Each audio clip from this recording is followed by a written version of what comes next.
जब हनुमान जी ने तोड़ा बलशाली भीम का घमंड, मांगनी पड़ी क्षमा।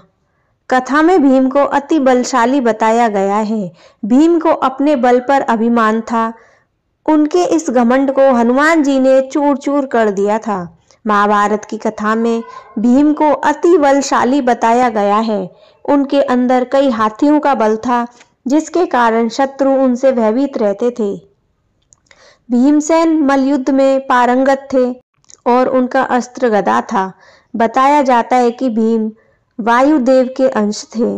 भीम को अपने बल पर अभिमान था। उनके इस बल को हनुमान जी ने चूर चूर कर दिया था। महाभारत के कुछ पात्रों और हनुमान जी के कुछ कथाएं हैं।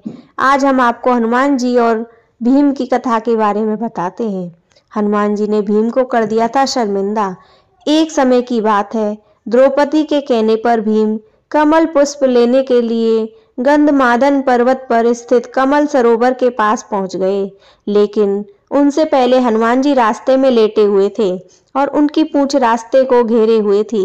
भीम उसे लांघकर जाना नहीं चाहते थे।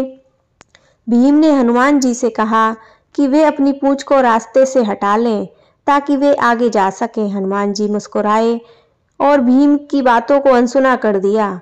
भीम ने फिर हनुमान जी को पूंछ हटाने के लिए कहा।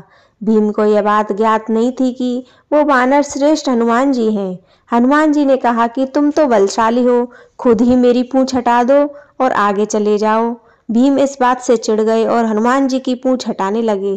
पहली बार में पूंछ टस से मस ना हुई। फिर भीम ने पूरी ताकत लगाकर पूंछ को हटानी चाहिए, लेकिन वो पूंछ को हिला भी ना सके। हनुमान जी ने भीम के बलशाली होने के घमंड को क्षण भर में ही तोड़ दिया। जब भीम थक हार गए तब उनको लगा कि यह कोई आम वानर नहीं हो सकता। भीम ने हनुमान जी से क्षमा मांगी, अपने वास्तविक स्वरूप में दर्शन देने को कहा। तब हनुमान जी मुस्कुराए और फिर अपने विराट स्वरूप का दर्शन भीम को कराया। फिर भीम हनुमान जी का आशीर्वाद लेकर वापस लौट आए। इस प्रकार से भीमसेन का घमंड टूट गया। बोलो जय श्री कृष्णा, जय बजरंगबली।